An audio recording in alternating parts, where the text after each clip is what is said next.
True Crime Brewery contains disturbing content related to real-life crimes. Medical information is opinion based on facts of a crime and should not be interpreted as medical advice or treatment. Listener discretion is advised.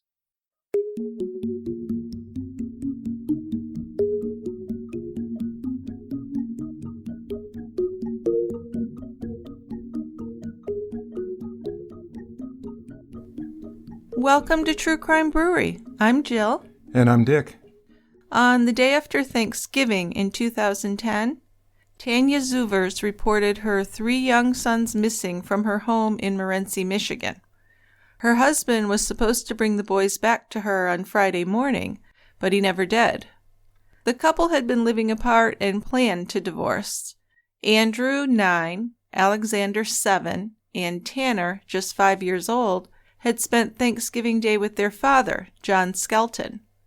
When Tanya tried to get them back the next morning, John told her that they were with a friend of his. John then turned up at a hospital following an apparent suicide attempt. In the years since, family and authorities have searched for the Skelton boys without success. John Skelton has refused to disclose their whereabouts. As time passes, the chances that the boys will be found alive continue to dwindle.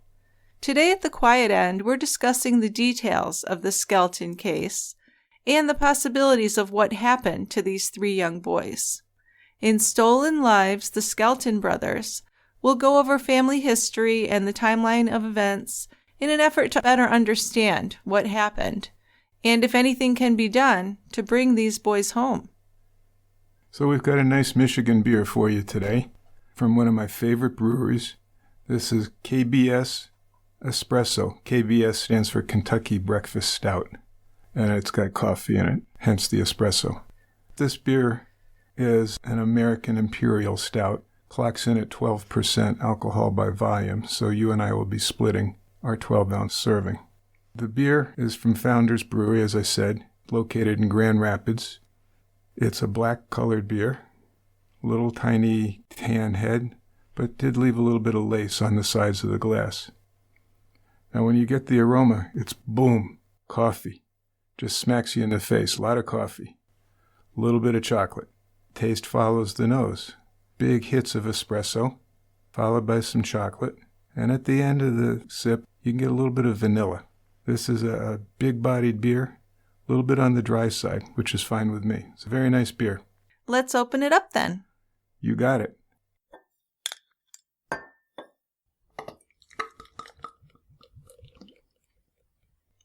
And off we go to the Quiet End, where it's pretty quiet.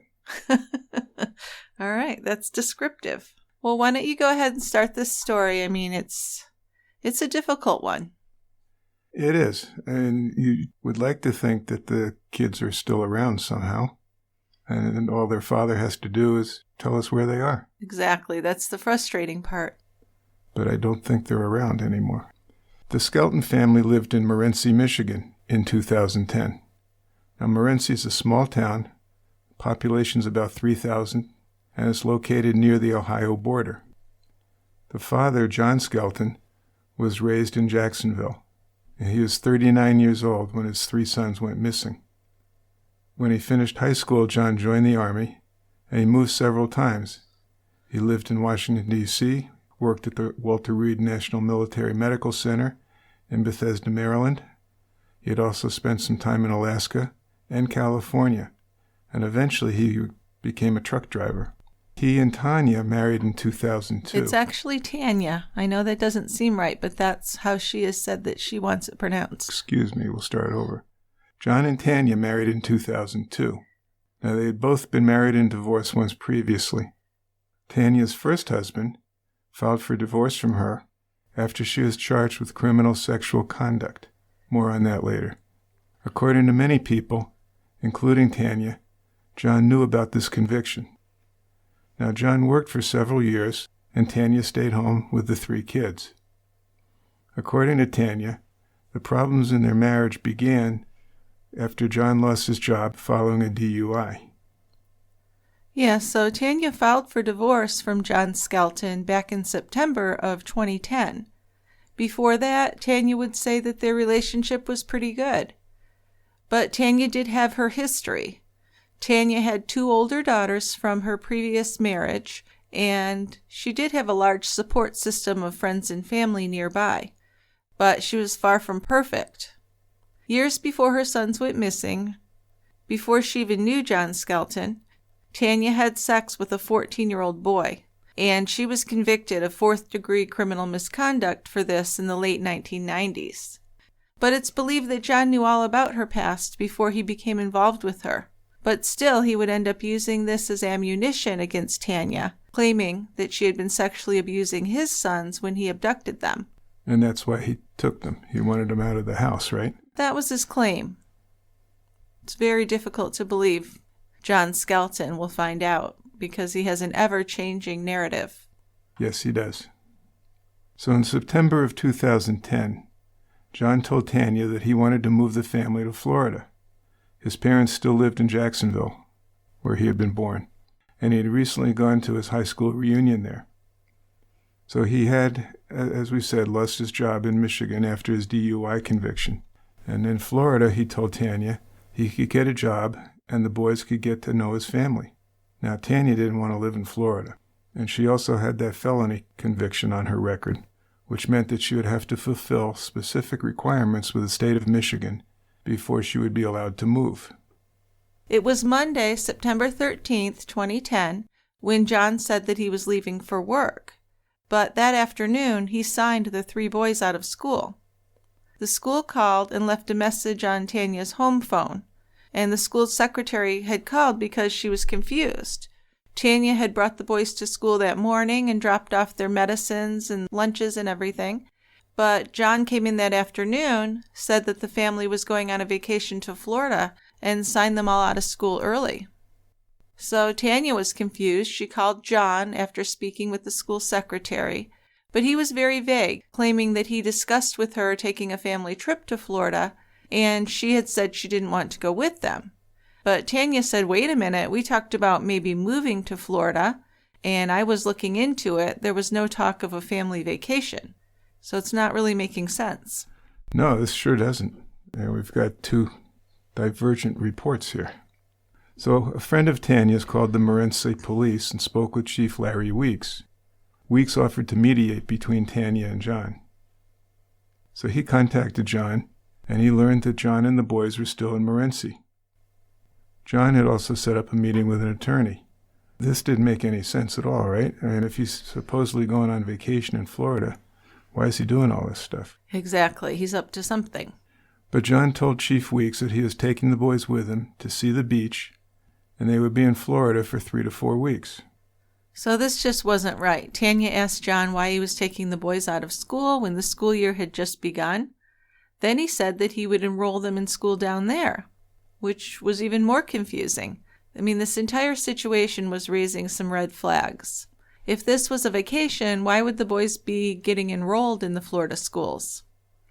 Also, she knew he couldn't enroll them without their birth certificates, and she had those. So she tried stalling him for time as her adult daughters met with an attorney on her behalf. And the attorney told her daughters that the only way for Tanya to stop John from taking the boys to Florida would be for her to file for divorce from him and ask for emergency custody of the children. So things escalated quickly. Boy, they sure did. Because it would sound to me like he was planning on taking them to Florida and staying in Florida. Absolutely. You know, he's going to enroll them in school and stuff, so sure. That's the worry. Very much so. So at this point, John's been driving around town with the 3 boys. Tanya was stalling him, and she said, I'm going to look for the boys' birth certificates. So John drove back to the house, and once he was at the house, Tanya pretended to be looking for the birth certificates, even though she knew where they were. And she was stalling until her daughters could return with the legal paperwork. And then an officer was prepared to serve John with the papers, which would make it illegal for him to leave the state with the kids. Yeah, but coincidentally, it ended up that both Tanya and John had met with the same attorney. But because Tanya's daughters had met personally with the attorney and paid him before John did, Tanya was the one who retained his services. So, unfortunately, the attorney's office called John and told him that they couldn't keep their appointment with him because Tanya had hired him. And this set John off. I mean, he was furious. Now he felt like she was trying to trick him. So John left the house, angry of course, but he did leave without Tanner, the youngest boy, because Tanner had come into the house and was kind of hiding behind Tanya's legs. So John yelled at him to get in the car because his mother was lying to him, but he just cried and didn't go to his father. Tanya and her friend protected Tanner from being taken by John, but the two older boys, Alexander and Andrew, were outside playing, and John was able to order the older two boys into his van. Tanya told him he couldn't take the boys, but he ignored her. The papers for custody were prepared, but, John hadn't been served with them yet. So John sped out of the driveway in his van with Alexander and Andrew. Tanya's sister happened to be walking up the street toward the house, and John nearly hit her with the van. But fortunately, she was able to jump out of his way. But John had actually left just minutes before Tanya's daughters arrived with the divorce papers in hand. So John was able to escape Michigan with his two oldest boys, and he drove all the way to Florida. The next day, he allowed the boys to call their mother. It was her birthday, actually. And they told her that they were swimming and staying at their daddy's friend's house, Hillary. But Tanya didn't know who Hillary was. She was actually one of John's friends from his class reunion, which he had recently attended down in Florida. And he talked to Tanya about Hillary after he'd returned from that trip. So Tanya was able to find Hillary's address and contacted her attorney, and he gave her papers which gave her exclusive custody of the boys. Tanya, Tanya's mother, and Tanya's two daughters drove to Jacksonville to pick up Alexander and Andrew and to bring them back home. So by that Friday, they met with a sheriff's deputy to accompany them to Hillary's apartment complex, and the deputy was able to serve papers to John and take custody of the two boys. The local district court and the sheriff's office were involved, so they had to meet with a judge before they could return to Michigan with the boys. What a mess. Yeah, so they actually had to hang out in Florida for a bit. Jeez. So the following Monday, Tanya and her mother hired an attorney in Florida, and John also hired an attorney. So in front of the judge at the hearing, John immediately brought up Tanya's previous conviction for having sex with the 14-year-old. Now, this was quite a shock for Tanya, because John had never indicated any problem with her past. But John admitted that he had known about Tanya's history since before they were married. He had married her and had a family with her and had never before raised any issues about it. So the judge called the court back in Michigan, and this was a court familiar with the Skelton's case. And it was determined that Tanya would return to Michigan with her sons, and once they crossed the line into Michigan, Tanya would have full custody rights. So finally things seemed to work out correctly, and after returning to Michigan, the boys were back with their mother. John asked Tanya if there was any chance that they could work things out and stay together. Now, Tanya would later say she felt she was really done with the marriage, but she agreed to counseling in order to help with co-parenting the boys and keep John happy. So to keep John from becoming angry, she did pretend that she was still interested in repairing the marriage. To John, they were working on the marriage, and he was anxious for things to get back to the way they were. But Tanya felt she'd never be able to trust John again. She and her attorney made the decision that it would appear more favorable, though, to a judge if she allowed John to have some time with his kids. So instead of maintaining the exclusive custody that she did have a right to, and keeping the boys away from their father, Tanya decided the best thing to do would be to allow him some time with them. And she said at this point she really didn't fear that John would take off with them again, because when he'd done it before, she'd followed him to Florida and brought them home, so he should have known that she wasn't going to let him get away with it again. I guess she also kind of rationalized that he wouldn't leave with them because she had kept him under the impression that they were going to get back together as a couple. But she was wrong. Yeah, but I can see that line of thinking. Oh, sure. And I think, she did give it a lot of thought and consideration, discussed it with her attorney. She wasn't making rash decisions. Now, so Tanya and John at this point are living separately, but mostly getting along. John was living in the family home. Tanya and the boys were living in her daughter's unoccupied house just down the street. Yeah, I guess it turned out that her daughter was trying to sell a house that she wasn't living in anymore, and it was very close by, so it ended up being a convenient place for Tanya and the boys. So even though they are living apart in separate homes, the houses were just a couple of blocks apart. So there's a lot of proximity there. Yes, they can really see each other from just out on the sidewalk. Yeah, but as Tanya also kind of rationalized this part of it, was that the kids were still in their old neighborhood and they could play with their friends. Right, so it was kind of a good thing for them in that way. Even though John could see when they were coming and going. It's winter, so the leaves were off the trees, and he had a pretty good view to what was going on at the house. But they're getting along, and the kids are in the familiar neighborhood, so yeah, I could see why she'd be okay with that, at least as a temporary situation. Yeah, and this worked well for a while, at least through October and into November. Things seemed to be working pretty well. Tanya and John had worked out a schedule for the boys over the Thanksgiving holidays. It was determined that the boys would spend time at Tanya's parents' house on Wednesday. John would take them from there and keep them until Friday at 3 o'clock. John wanted to keep the boys longer, but he had upset Tanya the weekend before, and at this time he had told the boys that their mom had been in prison, and he told them all about her conviction. So then when they came home from their father's house, they were asking her all these questions and seemed to be understandably upset and confused. Yeah, this wasn't a cool thing to do. You don't tell your little kids these things, especially not in a vengeful way like that. Yeah. And here's where we start to see that John did have a very vengeful, narcissistic side to his personality. Tanya said he was very selfish, but I think it ran deeper than that. I think so. So Tanya had to explain to her sons, that what had happened a long time before they were born, and they didn't have to worry about her going to prison again. Like they didn't already have enough to worry about. Yeah, and that's the main thing, that she was going to be with them. Right. They weren't going to take her away. But she still allowed John to have his Thanksgiving visit, even though he'd done that. Yeah, well, she told him, I'm going to curtail the visit. You can't have him for the whole weekend or anything. Right. But yeah, he was still going to have him. Yep. So that Wednesday, Tanya left the three boys with her parents. And at that time, she had no idea that she's never going to see them again. Then on the Wednesday, November 24th, 2010, John picked up the boys from Tanya's parents' house. And then on either Wednesday night or Thanksgiving Day, Tanya couldn't remember for certain. John called Tanya and was very persistent about wanting to know if they would ever be back together again. Tanya said she didn't know because at this point she's still pissed off at him for betraying her and broken her trust. So, she's a little gun-shy right now. Plus, she's not really ready to get back with him anyway. Oh, I think she'd pretty much made up her mind that wasn't going to happen. She's just trying to keep the peace for the kids' sake and work things out as best she could. And that's the way I see it. Yeah.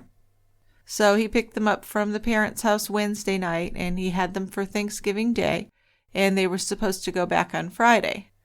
So on Friday, Tanya sent John a text message in the morning because they'd agreed on a 3 p.m. pickup time, but Tanya wondered if she could pick him up a bit earlier if they were just hanging around the house, like maybe around noon. John said he would love to, but then he said that the boys weren't home. But Tanya had looked out and she could see the van down in the driveway. But John said that a friend had picked him and the boys up and taken them to her house. He said that they were visiting this friend, Joanne Taylor, and her husband and children. But then John said that he wasn't with the boys. He said that the boys had stayed at the Taylor house, but he had returned back home. Then he changed the story again and said that Joanne had picked up the boys, and he had stayed home the whole time. So there were a lot of discrepancies here, and Tanya's beginning to see some real red flags in John's behavior. Well, yeah, he's changed the story like 3 times in 2 minutes. Yeah. And he said that the boys were spending time with Joanne and her family, and Joanne would bring them back to Morenci that afternoon at 3 p.m. But Tanya's not really happy about this. She's worried. She'd never met anyone named Joanne Taylor, but John had mentioned the name before. And there also had been a Joanne Taylor who had friended Tanya on Cafe Mom, which is a social media site for mothers. But this would turn out to be John Skelton had created that account and was using this false identity. I don't know if it was a way to communicate with Tanya or try and get secret information. He was kind of losing his grip on reality. So neighbors said that they saw the kids playing in Skelton's front yard at about 2:30 p.m. on Thanksgiving Day. Tanner, the 5-year-old, was wearing camo pajama pants and a Scooby-Doo t-shirt. Alex, the 7-year-old, wore a gray t-shirt and dark pajama pants, and Andrew, the oldest at 9, was wearing brown pajamas with an orange trim. Yeah, so when Tanya called John back, he said that he was on his way to the hospital in Toledo, Ohio. He told her he'd injured his foot. And she would find out later that he told the hospital staff that he had tried to hang himself. So Tanya tried to find out from John where the boys were, but he was continuing to be very vague, and he was saying that they were with Joanne Taylor and her family. Tanya finally contacted her attorney because she was getting really worried, and her attorney advised her to wait until after 3 p.m. to call the police. Maybe wait till 3:30, 4 o'clock. But according to Tanya, as soon as it hit 3 o'clock, at 3:01, she was talking to the police. And of course, looking back, she would regret even waiting that long. So Chief Weeks of the Morenci police talked to Tanya, who was understandably getting pretty frantic. And he drove to Toledo to the hospital to talk with John Skelton. Skelton told Weeks there that Joanne Taylor and her husband were these very nice people. He had met them on the road a couple of years earlier when he had stopped his truck to help them out. And according to John, they'd been friends ever since, mostly on the internet, Facebook friends, and they exchanged occasional emails. Skelton told Chief Weeks that things weren't going well for him on Thanksgiving night, and he decided to kill himself that evening. And that's when he had called Joanne Taylor to take his boys away from the house. Joanne was going to pick up his sons and take them back down to Florida, he said. So Joanne didn't know the kids or the grandparents, but according to John, she'd readily agreed to drive this 15-hour trip with 3 children to a stranger's house on Thanksgiving evening. It's really a very, very long bridge to cross. It's just bizarre. Yes. So she'd apparently made no effort to talk him out of hurting himself, and she didn't call any relatives or 911, this Joanne person. She just took the kids and said, okay, go ahead and kill yourself. I'm leaving with the kids. Right. Just picking up the boys and leaving as requested. So Chief Weeks didn't believe Skelton's story, of course, and he issued an Amber Alert immediately.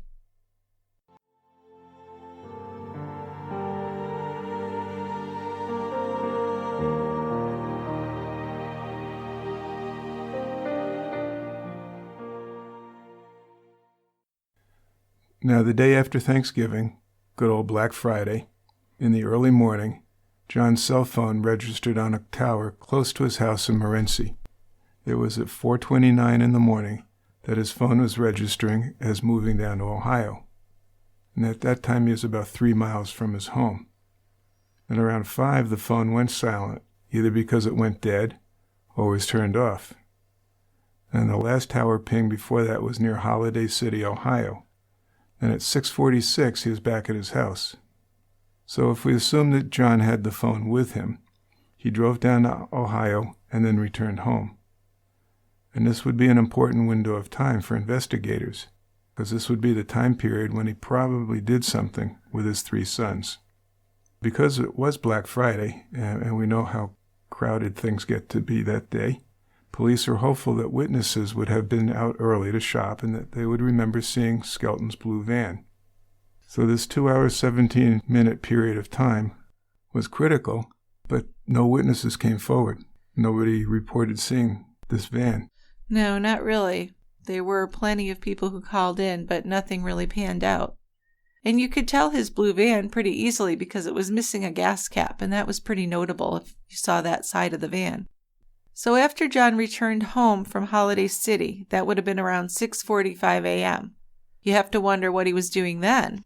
So he did text and email some family members. Another frightening thing he did is he packed up some of his clothing and belongings and drove them to a family member's house. And he was vague, but he said he wouldn't be around and he wanted this certain relative to get his belongings. So it really seems like there was a plan for a suicide, and I think it's pretty fair to think a murder-suicide was the plan here. Don't you think? Yeah, although I'm not sure he was really contemplating suicide. Well, but okay. It sounds good. I mean, I guess he's planning on disappearing, right? If we wanted to think that everything was okay. Yeah, or maybe he was planning it, but he just couldn't go through with it. It's a possibility. Sure. Maybe it was an attention-getting thing, because he was very narcissistic at that point in his life, at least. Although people like that usually don't change, unfortunately. No, they don't. So the Morenci fire chief quickly brought together about 25 volunteers, and they began searching parks, empty plots of land, and wooded areas. County sheriff's deputies searched north and south of the Ohio state line. Chief Weeks got a warrant to search John Skelton's house, and he seized his computer and cell phone. So they got right on this, didn't they? Well, they did, yeah. They definitely did. But once they saw the condition of the house, that really escalated their worries and got the search going, because it was very disturbing how they found the house. Yeah, Tanya was pretty panicked by this time. So she met the police at the house with her keys to John's house. Right, that was the family house, but he had been the one living there. Right. Yeah. But the doors were boarded up from the inside. Yeah, so Tanya's at this point thinking, are my kids lying in there? Right. I mean, it's a horrible, horrible thing. So they had to break down the front door to get into the house. And inside, the house was just trashed. Broken furniture, scattered shards of glasses and dishes, personal items tossed all over the place. And basically the interior had been destroyed. And even the mattresses had been cut open with a knife, and cords to the appliances were cut. Now this is overkill. Well, this sounds like a psychotic person. Doesn't it? I mean, this is nuts. Well, and it's scary to think, were the kids there when this was going on? What happened? Finding the house in the condition was really disturbing, to say the least. And this, along with John's apparent suicide attempt, really increased the overall concern, of course, for the well-being of the boys. Something bad had happened in that house. So had the boys still been in the house when their father was raging and destroying their home? Or had he already done something with them? Had they been alive, or had he already killed them? We really don't know. The only one that knows is John. Well, if you believe his story, they're on their way to Florida with Joanne Taylor. There's no reason to believe that. No, that's bull. It is. So on the following Monday, November 29th, the boys still hadn't been found, and Chief Weeks held a press conference to share what they knew. He couldn't say that Joanne Taylor was not a real person, but the police had been unable to find any evidence that John Skelton had known or been in touch with anyone by that name. And the only Facebook activity by John Skelton had been found on his own Facebook wall, and it was super disturbing. Late on the evening of Thanksgiving, John Skelton had posted, "May God and Tanya forgive me." And that just is an ominous statement. Well, that doesn't sound good. Makes me think something really horrible had already happened. Half the press conference room was filled with friends, neighbors, and volunteers. They all stood solemnly behind the television cameras and reporters. Chief Weeks announced that Skelton's minivan, the blue Dodge Caravan with a missing gas cap, was known to have driven from the Ohio Turnpike through Holiday City and West Unity Thursday evening. So he said the search was going to be moved to that area. Right. The FBI put 2 planes in the air. There were search and rescue dogs on the ground, and they even had a team of profilers working together at the police station. More volunteers were joining the search each day as well. And they went door to door, and they posted flyers on telephone poles and in storefront windows. So pretty much the whole community is involved in this. Remember, it's a town of 3,000 people. So pretty much everyone knew each other. But nobody seemed to really know what was in the mind of John Skelton. And that would hold the key to what happened. That would. So during this time, John Skelton's still in the hospital. Yeah, he's now saying that he couldn't remember what had happened to the kids. Well, that's a scary thing, huh? Yeah, but I mean, he's got to realize that Joanne Taylor is fictitious, and people are going to figure that out pretty quickly. Oh, yeah. So he's got to come up with something. Well, and the story changes constantly. Yeah. He told Chief Weeks that he had a dream about the boys being in an abandoned schoolhouse in Kunkel, Ohio. Then he added that he remembered seeing a dumpster in the Ramada Inn parking lot in Holiday City. And this was important, according to John, because back in 2007, he wrote a poem about a little boy who was abandoned in a dumpster. So things are just getting creepier That's and creepier. weirder and weirder. Yeah. The FBI sent a cadaver dog team to the county landfill, where they sifted through the most recent layer of garbage. And they also searched the old Kunkel schoolhouse. There was no trace of the Skelton boys. No, nothing. I mean, not even a piece of clothing, a toy, nothing. So it's super frustrating.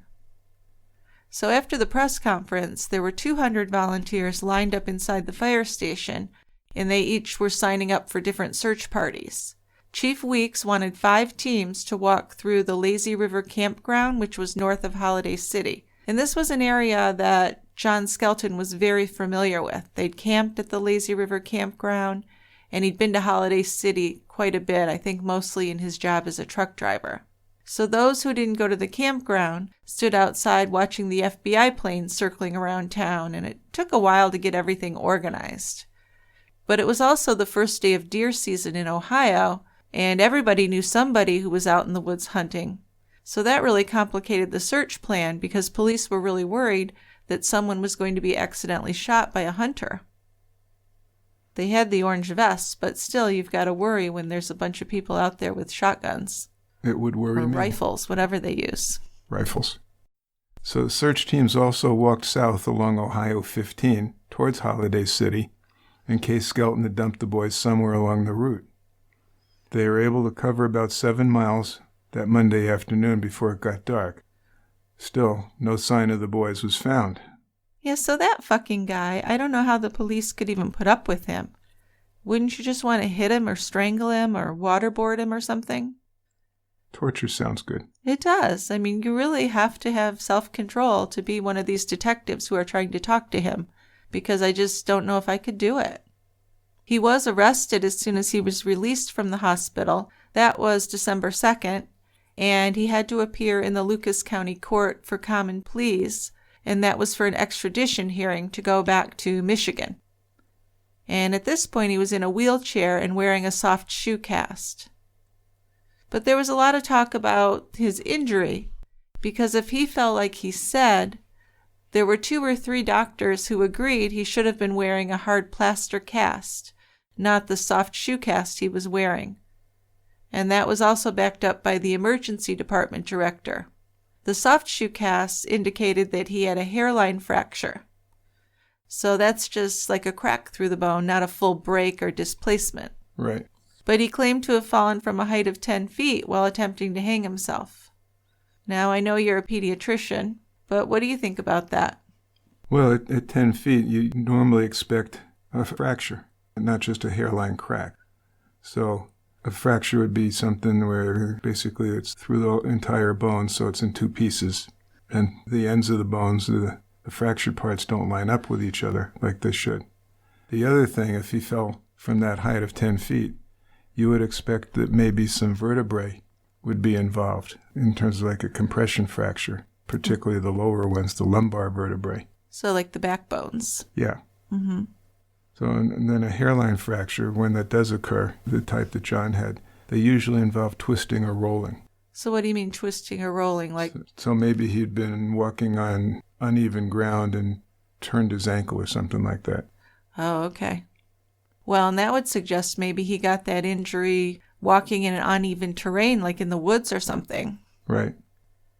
Well, whatever actually happened that Friday morning, evidence really indicated that things did not happen the way that John Skelton was saying they did.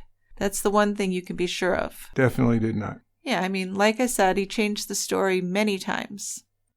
Yeah, I mean, now it wasn't Joanne Taylor who had the boys. It was a guy named Niles and a woman named Sue. Or maybe it was a guy named Elijah. And then John eventually decided he didn't know the name at all.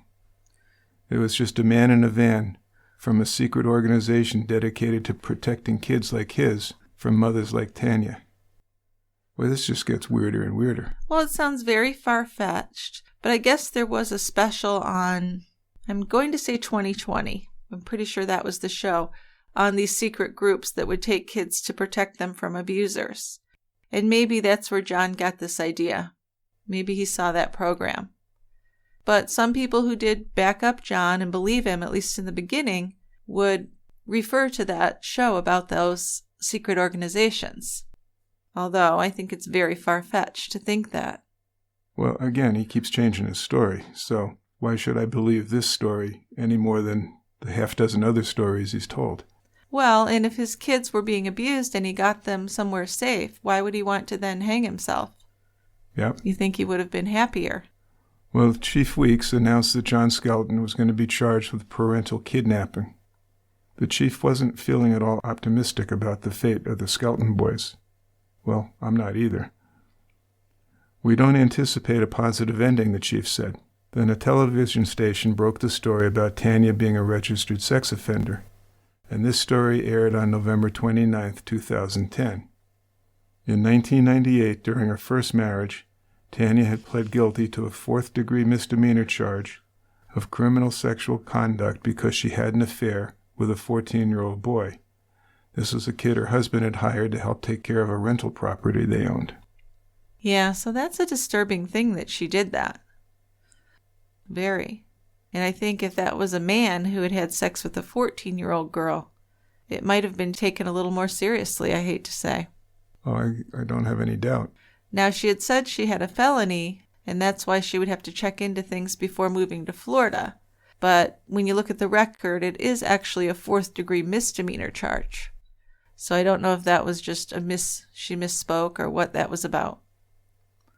But she actually got off pretty easy, except she did have to be on the sex offenders registry, which has to be pretty bad to have to admit that. Oh, sure. So on Thursday morning, December 2nd, Chief Weeks wanted the search to be focused back on that Lazy River campground, and by now they had 500 volunteers. 12 buses went to the campground, and volunteers were able to cover pretty much every inch of land. Firefighters with engines, there were boats and divers, and they were all focused on these 3 fishing ponds on the St. Joseph River, the divers and boats were. And they did have a piece of equipment like a sonar, but it was not a great one, kind of the cheap version that you might use for fishing or something. So they didn't really think it was as helpful as it might sound. And they did find nothing.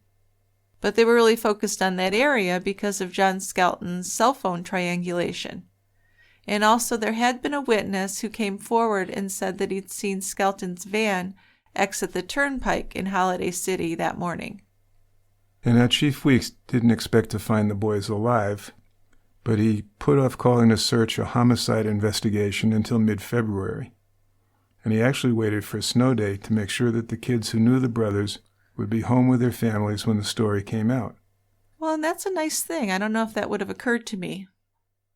Although I guess that would be part of your experience or training as a police officer. Well, probably. Again, it's a small town, and kids knew each other. Right. So it has to be really scary for the other kids in town. You bet. So your heart breaks for these 3 boys, but then you also have to consider how many people this affected. A lot of people. You've got this small town, everybody knows each other, the kids all play together, and then all of a sudden 3 boys are just gone. It's very traumatic. So now there's a homicide investigation, but they couldn't charge John Skelton with murder. So in July of 2011, he took a plea of no contest to 3 counts of unlawful imprisonment. Unlawful imprisonment is defined by the Michigan Penal Code as knowingly restraining a person to keep the location of confinement a secret. So he was given a 15-year prison sentence, 5 years for each child, and the judge said that taking them from their mother and all they've ever known is the cruelest form of imprisonment imaginable. So she gave him pretty much the longest sentence she could with the 5 years for each child. The maximum. Yes. Now, the chief said that the judge had to release more information than they wanted in order to justify this harsh sentence. So he's worried that that might impact the case a little bit. Yeah, right. And while volunteers were out searching for the boys, Skelton told investigators just awful things, and one of them in particular was they'll hibernate until they graduate. Yeah, so I don't understand that, right? Because if these children have died, how's he going to explain when they're adults why they never come back? Yeah, although you could also take that, I think, of they're dead and they won't be found until they're older. Well, that's awful. For years and years. Yeah, but he would never admit that they were dead, ever. No. He'd never admit to hurting them at all. But how can you give your kids to strangers and assume they're going to be safer than they would be with their own mother? How do you know that these strangers wouldn't abuse the boys? You don't. It just defies belief. It does. Because there's really no proof of him having any contact with people like that, right? They went through his computer and his phone records. There's no trail leading to anything like that. So even if you were going to believe it, there's no way to back that up with any evidence. He would have had to contact them somehow. One would think. Yes. Now, while investigators were looking into the search history on Skelton's computer, they found that he had Googled things like how to break a neck and does rat poison kill people. And this was on the night before the boys disappeared. So... Whoa. So that was a serious find. That was very alarming because here's the first true sign of violence being thought about, at least. Right. It's the only really graphic evidence of that they have. Now, Skelton said to the police that the boys had asked him these questions and he was helping them out by searching for the answers. Jeez. Which is really a low blow. But, he said they were watching a karate movie or something and the kids had asked these questions. Which makes no sense. Even if you gave the neck thing a pass, rat poison wouldn't make any sense. No, not in a karate movie. No, not at all. It's really horrible that he was using his own children like that to say that, too. As if he was helping them when he was probably murdering them. Awful. But, this was really the first evidence pointing specifically to a murder by Skelton. That's right. Even though that's what everyone's already thinking, of course. Well, sure. So Skelton had given the boys coats and toothbrushes to a family member and said he never wanted Tanya to have them or anything else to remember the boys by. So these actions and words all point to a real act of revenge against Tanya. Like he really wanted to hurt her by taking away her children. And her strength and ability to talk about this case has been really criticized, and when I first saw her speaking, I thought, wow, she seems kind of cold. But in the beginning of this nightmare, she was very emotional. There are many interviews of her where she just can't stop crying. She was actually hospitalized for a period of time and got extensive counseling. And according to Tanya, she's very strong now because she wants to move forward and do what her sons would expect of her. So I can kind of understand it after seeing some of the older interviews and thinking about what her philosophy of the whole thing is. Right, and then according to Tanya, John may have been planning to take away the kids for a while, months even. Because if he made up the false identity of Joanne Taylor online, and then he purposely got into contact with Tanya through Cafe Mom, it sounds like he was planning to get revenge on her. Yeah, or he at least was trying to keep an eye on her and find out things. Right. But he was like losing grip with reality in a lot of ways, losing his grip. And according to Tanya, John had become obsessed with video games in the months leading up to the boys' disappearances. Yeah, he'd kind of created more of a life online than in reality after he lost his job as a truck driver. But none of his online gaming contacts had any knowledge of what had happened to the boys either. No, Skelton's described as intelligent, but from what we've been reading and learning about him, he seems somewhat disconnected from reality. Yeah, he was really into those online role-playing games. Playing for 10 or 12 hours. Now, overall, though, Tanya believed that John had been a good father in the past and spent a lot of time with his boys, teaching them things, but he'd been retreating into his own world and spending hours alone for a while before this happened. And he was just kind of an odd duck from the beginning. Tanya would attribute much of this to his upbringing. His relationship with his parents was pretty odd. His parents had visited other family members in Michigan, driving up from Florida, and one time they'd already returned back to Florida before John even knew that they'd been in Michigan. So they'd go to Michigan and not even contact him or see their grandkids. That's strange. Yeah, and then one time, John's mother, Roxanne, was angry with him about something, and she ripped up all of her pictures of their only son at the time, Andrew, and mailed them to Tanya and John. Why would you rip up your grandchild's pictures? That's just bizarre. Well, they sound bizarre. Yeah. Now, John's parents haven't talked much about their missing grandkids, but they have supported John. Right, but after these kids went missing, they didn't even come up to Michigan to help with the search or anything. No. Then in one instance, his parents spoke to the media and said that they believe the boys are fine and in good hands. They claimed that the media was only listening to Tanya's side of the story. Well, yeah, but her story was the same. John's story changed day to day and just wasn't believable. Right, yeah, I know. Well, I guess they only visited him a couple times in prison or in jail, whatever. So I don't think the relationship there was good, clearly, to begin with. Clearly not.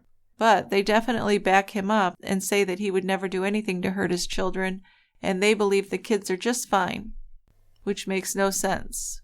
None at all.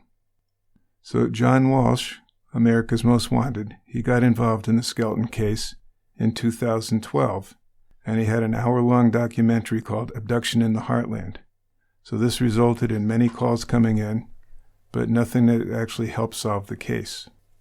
Yeah, in 2013, the case was actually handed over to the Michigan State Police. And what they did is just kind of started from scratch, going over all of John Skelton's interviews and stories and any leads to where the boys could be. John still wasn't charged with murder, but he does remain in prison for unlawful imprisonment. But still, he really shows no interest in helping to locate his sons.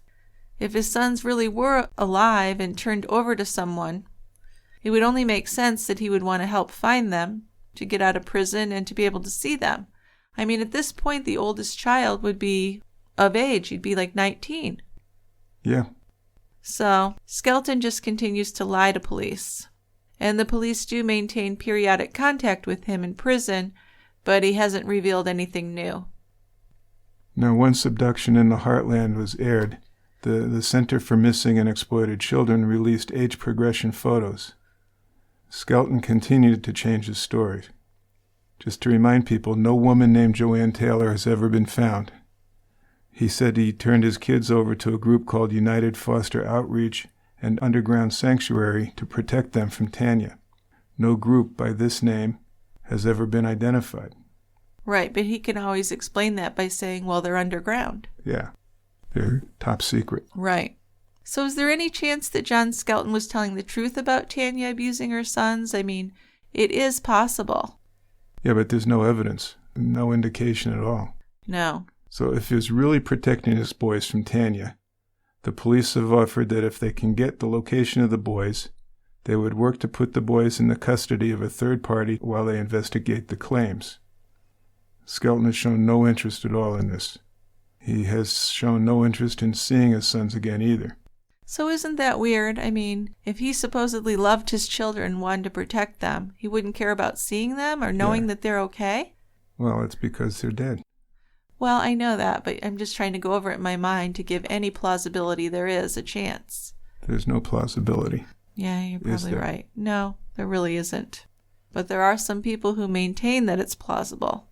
Well, sure, because they've never found a trace of them, so until they get some definitive evidence to the contrary, they could still be alive. Yes, but like you said, the chances of that are pretty much non-existent. Slim and none. So, he's not the first man to be accused of murdering his children. It certainly does happen, unfortunately. It does. Now, the official name for killing your kids is filicide, and there are 5 common motives for parental-child killers. Altruistic filicide is based on the belief that the parent is relieving the child of real or imagined suffering. Yeah, and lots of times that has like a religious component. Yes, it does. Yeah. Then there's spousal revenge filicide, which includes children killed to retaliate against or punish the other parent. And I would definitely put John Skelton in that category. Yes. Acute psychosis filicide includes murder under the influence of severe mental illness. Right, like an Andrea Yates. And then unwanted child filicide, that's the one that's usually committed by mothers involving their newborns. Right. Lots of times that's a teenager or... And then there's accidental filicide. This is something that you might see in domestic violence or child abuse. Yeah, and that sometimes happens with Munchausen syndrome by proxy, child abuse. That's right. Because they stop their child from breathing and rescue their child, and then someday it just doesn't happen. Their luck runs out, and the child dies. But, Skelton claimed these altruistic motives to protect his children from their parents. He had sent them away. And he told police that his wife was this registered sex offender. I mean, that was something he had to say all the time. So he said he took the kids away to keep them safe.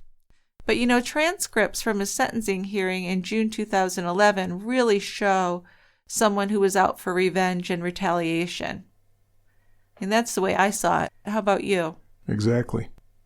Under questioning, he said things like they're going to hibernate until they graduate. And I didn't really think of how gruesome that is until you gave me your interpretation of that.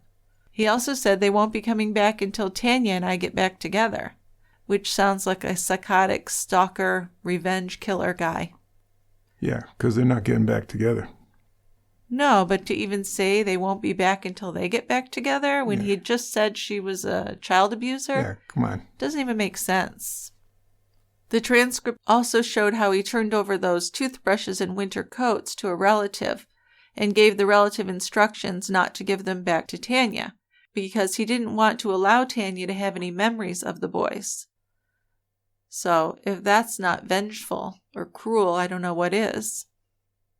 Tanya said that John might have acted this way out of fear because he lost a daughter in a custody battle with his first wife.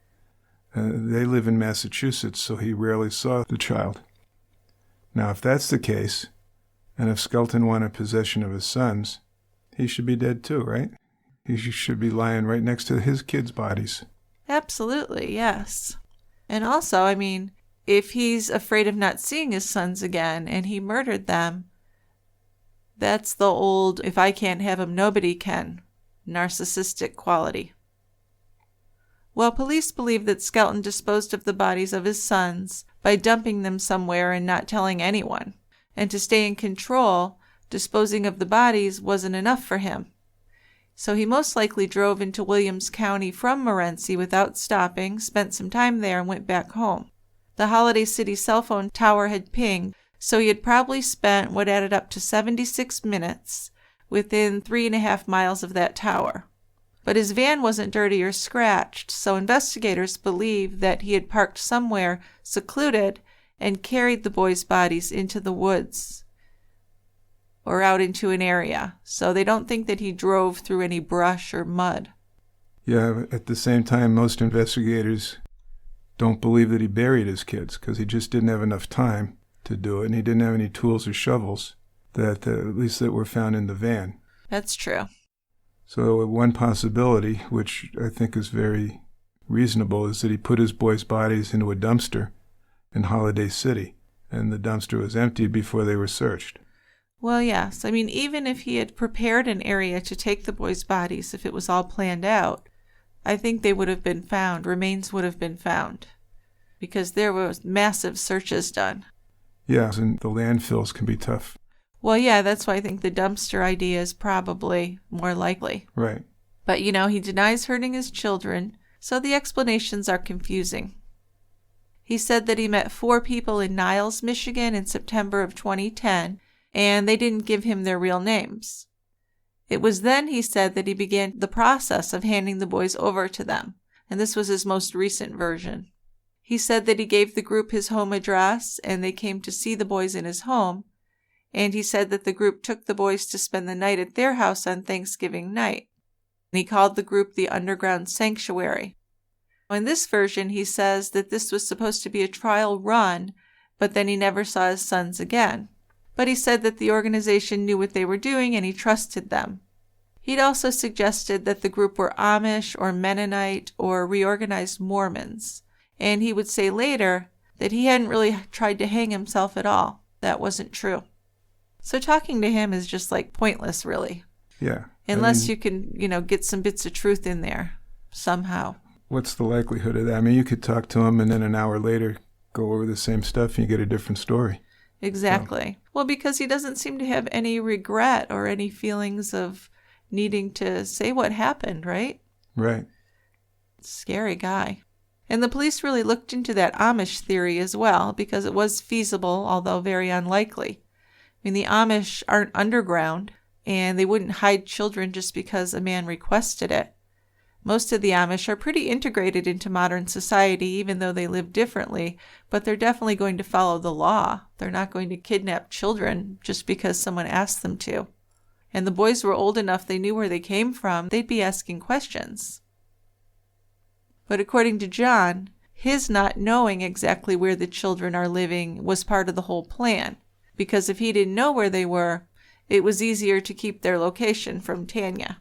So even though the case has become a murder investigation, he has said that he doesn't want Tanya to lose faith in finding the boys one day. And I would think that would make her just go nuts to hear that. I'd want to jump across the Be table. Like, motherfucker, no. What a terrible human being. And he even has the nerve to call himself a victim in this case.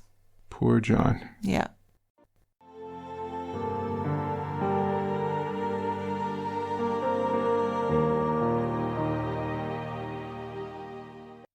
On September 20th, 2017, a cleaning crew in Missoula, Montana, found a box with human remains in a shed behind a house and called the police. They'd been sent to clean up the place after a tenant had been evicted. The box held teeth, a lower jawbone, several smaller unspecified bones, and some rocks. Montana State Crime Lab forensic analysts and the University of Montana believed that the remains were from 3 children and were likely modern and not archaeological. So estimated ages of the children were 2 to 4, 5 to 8, and 6 to 10 when they died. Yeah, so this made people think of the Skeltons, even though they were, far across the country. No other evidence was found on the property. So the remains were sent to the University of North Texas for DNA testing. But it was determined that the bone samples were over 99 years old and had been buried for some time prior to being uncovered. So that turned out to be a dead end. Yeah, so that got a lot of people excited for nothing. On January 10th of 2018, the Associated Press ran a story about those bones found in Montana, and now they knew that the dental records didn't match the boys either, and additional tests done at the University of North Texas determined that the remains were actually from an American Indian child between 2 and 5, and 2 others between 5 and 9 years old. So tests indicated the remains had probably been buried at an earlier date and later dug up. And I guess that's what gave them the impression that they may have been more recent. Sure. But obviously no connection there at all. Nope.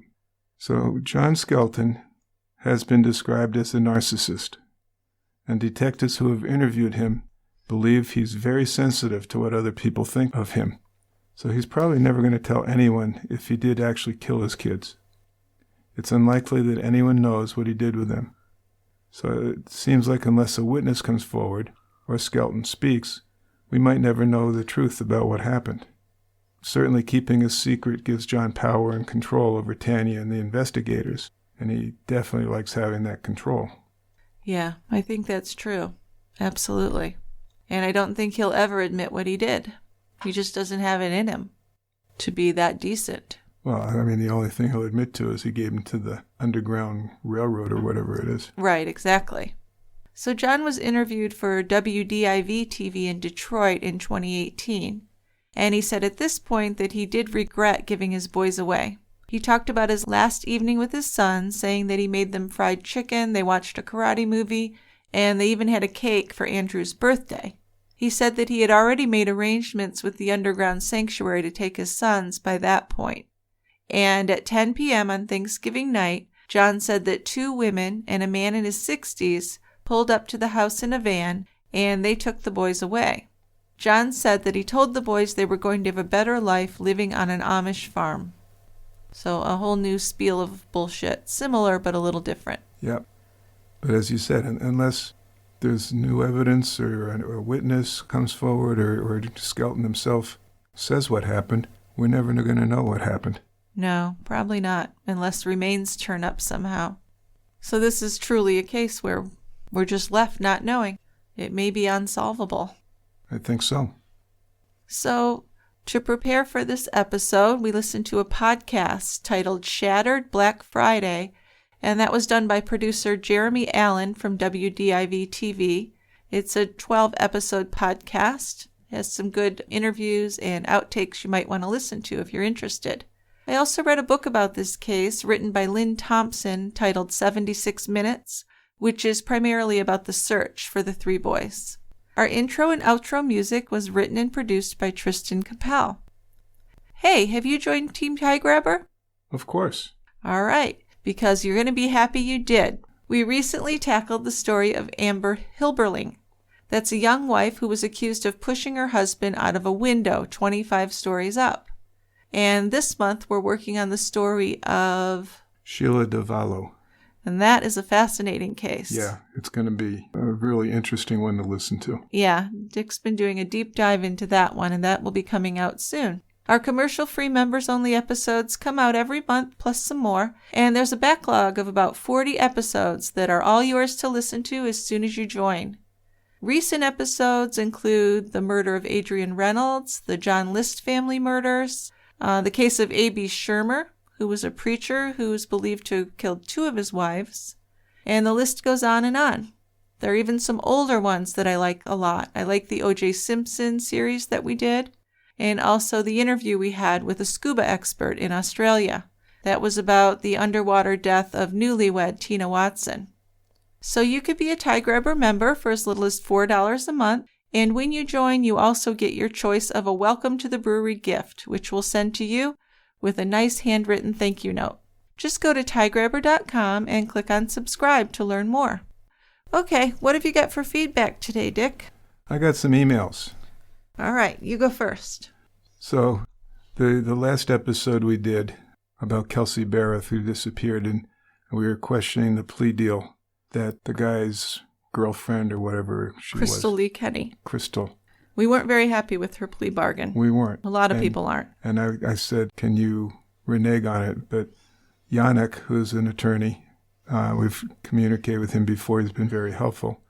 He said that generally, once a plea deal is signed and the defendant adheres to the terms, in terms of cooperating or testifying against a co-defendant, etc., the state cannot retract or change the terms of the agreement. It's an enforceable contract between the parties. Yeah, so she got away with helping in a murder, basically. She did. And as the prosecutor in that instance said, we made a deal with the devil. And that's something they often have to do, right? Sometimes you have to do it. Yeah. Okay. So thank you, Yannick. I knew someone would have the answer to that. Yeah, thanks for sending that in. So we have a case suggestion from Joe. And Joe writes, I came across this story in an unusual way. I belong to a Mini Cooper Facebook group, and a member posted a picture of his Cooper alongside a memorial in Pembroke, New Hampshire. I Googled it and learned about this tragedy that had occurred in 1875. In October 1875, Josie Langmaid was taking a shortcut through the forest to get to school when she was abducted, strangled, and mutilated. Her killer turned out to be a man named Joseph LePage, who was a serial rapist and killer. LePage's story is told in an excellent book titled Cold North Killers, Canadian Serial Murder, written by Lee Meller. Yeah, I just thought it would be an interesting case to study since it's 150 years or almost 150 years old. Yeah, we haven't really done anything historical in a while. No. So definitely we'll look into that. And this guy who abducted and killed Josie has quite a story. So we'll see about doing that. Okay. And then we have another case suggestion. Yes, this is a suggestion from Anonymous. So she says, hello to you both. I listen to you all the time. I'm such a huge fan. Thank you. As a recommendation, look into Loretta Burroughs. She's known to family as Aunt Cookie. The show Snap did a short episode on her, And OMG, what a story. She was from the Jersey Shore area. So, looking things up on her, Loretta Burrows was a grandma, lived on the Jersey Shore. In 2007, she reported her husband missing. She said that he had run off to Florida with a much younger woman. Now, 6 years later, acting on an anonymous tip, which I haven't figured out what the tip was, but anyway, I will, police searched her home. And in a closet, they found 2 boxes that contained the remains of her husband and a handbag with his skull inside. Surprise. Yikes. And she apparently had made a couple moves with this stuff. Oh, yikes. You know? You think the odor would have been really bad. Well, she had the boxes packed with all sorts of stuff. She treated it with something, yeah. Gross. To cut down on the odor. So no one had even been looking for him, huh? Apparently not. It looked like they took her word for it, or just didn't have any evidence that it was different from what she had said. Wow. So. That's amazing that it went on for that long. We'll find that. Okay, then we have another case suggestion from Jerry. And Jerry writes, I'd really like to hear some podcasts focused on victims who aren't just pretty white women or cute white children. These demographics already get more coverage and attention than minority groups. Black women and kids who go missing don't usually get the same kind of attention. And this is actually called missing white woman syndrome, and there are articles about it. Their lives are not any less valuable. Indigenous people are often much more overlooked when missing or murdered. There are many instances of serial murders who preyed upon young gay men as well, and sadly there aren't a shortage of brutal deaths of gay men either due to hate crimes. Transgender people are among the highest in the population at risk for suicide or being murdered. As a trans man, I would like to see some of these people given attention as well. Specifically, I can suggest the rape and murder of Brandon Tina. He was gang raped and murdered along with 2 friends in front of the murderer's toddler because he was transgender. He was 21. Since his mother didn't recognize his gender, he was buried with a gravestone that said daughter, sister, and friend. I think it's important that we don't forget to look at minorities. And I think it's also important that Brandon and others can be remembered by some people as the man he was, since he sadly did not have the support of his family. The crime took place on December 31st, 1993 in Nebraska, and he gave us a link to the wiki page. Also, there was a movie made based on Brandon's murder called Boys Don't Cry, along with a documentary entitled The Brandon Tina Story. When speaking to him in the podcast, if you're interested in doing it, it would be appropriate to refer to him as his chosen name, Brandon Tina, and with male pronouns even though he was assigned female at birth. Well, of course we would do that. Certainly. So this is a very true email. I'm glad you included it because it's something we've discussed before. And I've read several articles lately on Indigenous people and the horrible crimes, mostly to young Indigenous women, that really don't get the attention. I mean, it's absolutely true. Well, and that's kind of the catch-22, because if we want to do an episode, we need data, we need information. And as Jerry says, too often there isn't any, or a paucity of it, so you just can't really make a story out of it. Sure, yeah. But it sounds like we could definitely do the story of Brandon Tina. There's plenty out there on that. I didn't realize that Boys Don't Cry was based on a true life story, I hate to admit. Good movie. I don't know if you've seen it. I've seen it. Hilary Swank won an Oscar. Yeah, well, I've heard of it, sure. I think we'll want to be doing that. I think so. And just, a little shout out for help to our listeners. If you know of a good case that involves a minority, then definitely send us the recommendation, because a lot of our episodes are based on listener recommendations.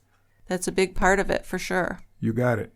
Yep. Okay. Well, thank you to everyone for your feedback. Now, I have to say there have been a shortage of voicemails, so if you feel like sending a voicemail, that would be much appreciated. Yeah, let's go. Let's get some voices on here.